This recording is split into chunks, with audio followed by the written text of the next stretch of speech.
आपके channel MA with me में आपका मैं फिर से स्वागत करता हूँ। उम्मीद करता हूँ आप लोग बहुत अच्छे होंगे और जीवन में बहुत कुछ अच्छा कर रहे होंगे। अब आप लोगों को video Monday to Friday evening को इवनिंग या नाइट में कभी भी आप लोगों को मिल जाएगा। ठीक है, अब देखिए आज का मैं टॉपिक स्टार्ट करता हूँ। Heat transfer in isothermal and heat transfer in adiabatic process के बारे में आप लोगों को मैं पूरी जानकारी देने की कोशिश करूंगा। देखिए, थर्मोडायनेमिक्स देखने को तो बहुत छोटा सब्जेक्ट है, लेकिन बहुत ही खोटा है।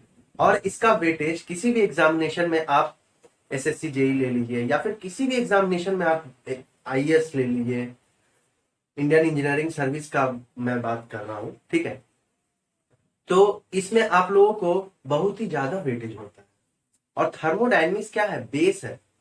इससे रिलेटेड ही आप लोग का power plant, refrigeration and air conditioning, psychometric chart, ये सब आप लोगों को इसी के आधार पे करना पड़ेगा। इसलिए इस सब्जेक्ट को प्रायोरिटी देना बहुत ही ज्यादा इंपॉर्टेंट है।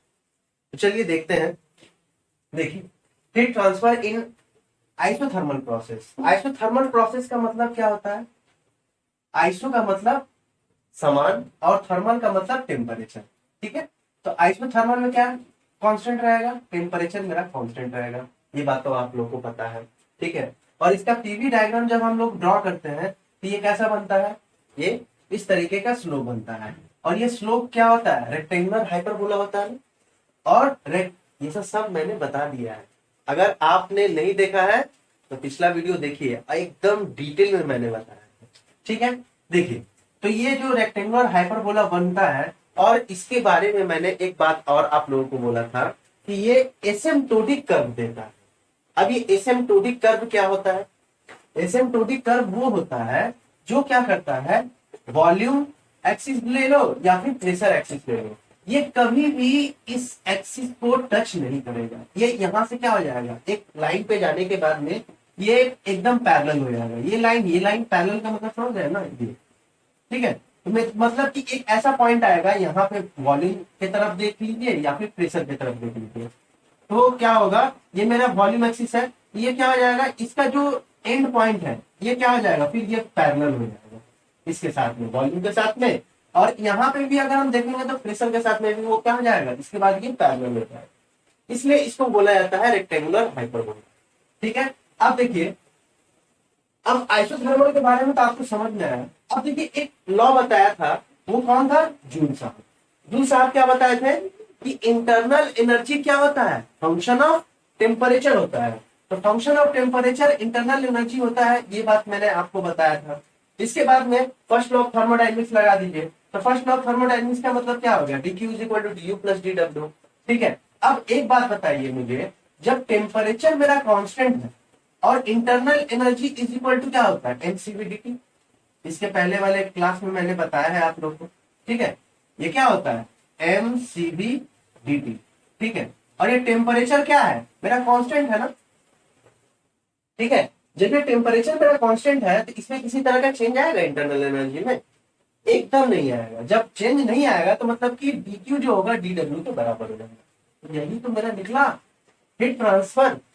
हीट ट्रांसफर एट क्या? आइसोथर्मल। ये आइसोथर्मल क्या है? एक तरह का प्रोसेस है ना।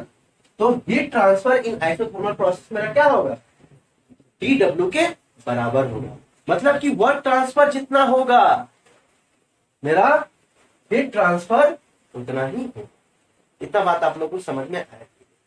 ठीक है, अब देखिए, तो इसके बाद में अगर मैं बात करूं, इसका स्लोप क्या होता है? PV is equal to constant होता है कि नहीं? ठीक है, PV is equal to constant हो गया। अब मैंने क्या किया? डेरिवेटिव कर लिया। जब डेरिवेटिव करते हैं तो first term derivative of second plus second term derivative of first. ठीक है, ये डेरिवेटिव का फॉर्मूला है। अब हम क्या किए? कांस्टेंट का डेरिवेटिव क्या हो जाता है? जीरो हो जाता है मेरा। ठीक है, अब देखिए, यहां से मैंने दोनों साइड में इंटीग्रेशन ले लिया।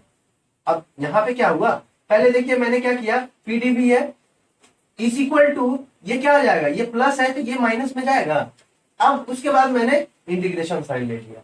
जब इंटीग्रेशन साइन ले लिया तो ये जो फॉर्मूला मेरा बनता है, इंटीग्रेशन ऑफ पीडीवी और माइनस बीडीवी, ये क्या है बताइए? ये फॉर्मूला क्या देता है? Integration of P B V, ये क्या बताता है? क्लोज सिस्टम वर्क को बताता है ना, और माइनस वी डी पी ये क्या बताता है, इंटीग्रेशन ऑफ ये क्या बताता है, ओपन सिस्टम वर्क को बताता है। इसका मतलब ये इक्वेशन आपका क्लोज सिस्टम वर्क हो या फिर ओपन सिस्टम वर्क हो, कोई भी सिस्टम वर्क हो, ठीक है, इस पे कोई फर्क नहीं पड़ेगा। मेरा प्रोसेस क्या होना चाहिए, आइसोथर्मल होना चाहिए। जब आइसोथर्मल प्रोसेस होगा तो जब हम लोग वर्क निकालेंगे तो या फिर वो ओपन सिस्टम से निकले या वो क्लोज सिस्टम से निकले, फर्क नहीं पड़ेगा, टेम्परेचर में वहां कांस्टेंट रहेगा, ठीक है। तो heat transfer in isothermal process आप लोगों को उम्मीद करता हूं समझ में आ गया। अब देखिए, अब मैं बताता हूं हीट ट्रांसफर इन एडियाबैटिक प्रोसेस। तो एडियाबैटिक प्रोसेस का मतलब क्या होता है, एडिया का मतलब क्या है, मैंने एडिया का मतलब क्या बताया था, मेरा हीट क्या होता है, ये ग्रीक लेटर है, इसका हीट क्या होता है, हीट चेंज क्या होता है, मेरा जीरो होता है, मतलब कि हीट ट्रांसफर इसमें जीरो होता है, इसीलिए इसको एडियाबैटिक बोला जाता है, ठीक है। अब देखिए ये प्रोसेस इतना फास्ट होता है, इतना फास्ट होता है कि इसके लिए ये देखिए ये प्रोसेस मेरा बहुत ही ज्यादा फास्ट होता है, और ये इतना ज्यादा फास्ट होता है कि हम लोग को टाइम ही नहीं मिल पाता है कि हम इसमें हीट ट्रांसफर कर पाए। इतना बात समझ में? देखिए इसके बाद में अगर हम फर्स्ट लॉ ऑफ थर्मोडायनेमिक्स अगर लगाते हैं, dq is equal to du plus dw अगर लगाते हैं तो यहाँ पे हीट ट्रांसफर मेरा तो जीरो होगा, ठीक है, ये क्या होगा, जीरो के बराबर होगा। जब ये जीरो के बराबर होगा तो यहाँ पे जीरो हो गया du प्लस dw। अब यहां से हम लोग क्या निकाल सकते हैं, अब देखिए dw इज इक्वल टू हम ये लिख सकते हैं माइनस du, ठीक है। अब minus du is equal to यहां से क्या लिख सकते हैं, u2 minus u1, final minus initial.